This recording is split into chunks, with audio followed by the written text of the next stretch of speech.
This is indeed a sad morning,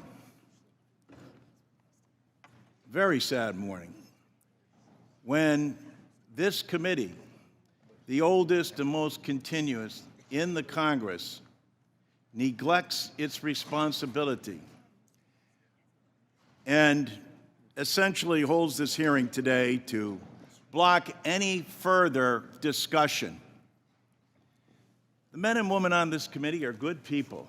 They're honest and caring people.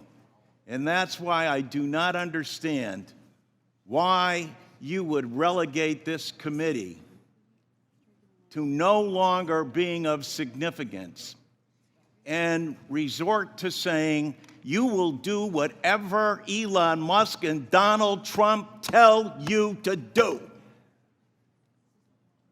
Where's the independence of the committee?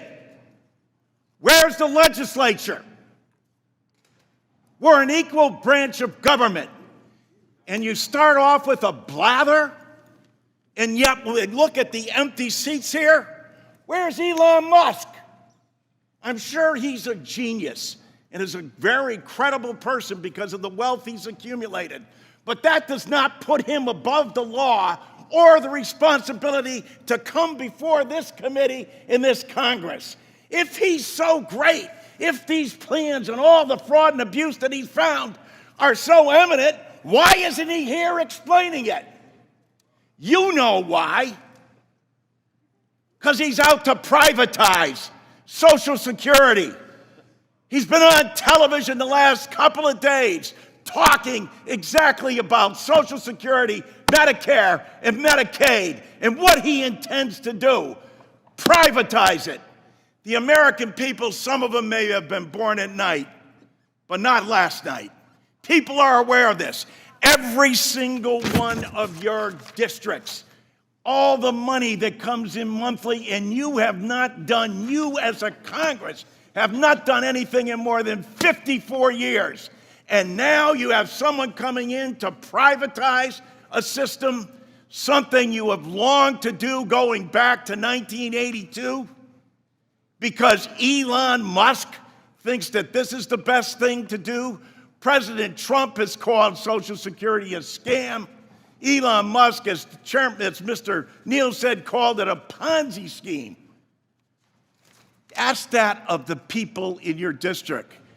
Ask that, Mr. Smith, of the more than 198,000 people in your district who rely on Social Security, and you won't even let the person who's planning to privatize it, who's telling the big lie in front of everyone, in bold as he possibly can, saying, this is what we're going to do. The Congress is in our back pocket. We don't even have to come before them and testify because we control the House, we control the Senate, and we control the presidency. And it's the tyranny of the executive. It's why these resolutions were first adopted back in 1789, because the founding fathers knew that the executive branch does not have total authority over the legislature unless you have a willing party that says, no, we're going to do exactly what you tell us to do, Mr. Musk and Mr. President. It doesn't matter to our constituents. It doesn't matter how much money they are not going to receive. We're not even going to tell them the truth about what's going to happen to them. And every single one of these districts where they're being shut down and their personnel, and as Mr. Neal said, Dan, after you cut and eliminate the people, say the agency isn't responding accordingly. No other agency operates for under less than 1%.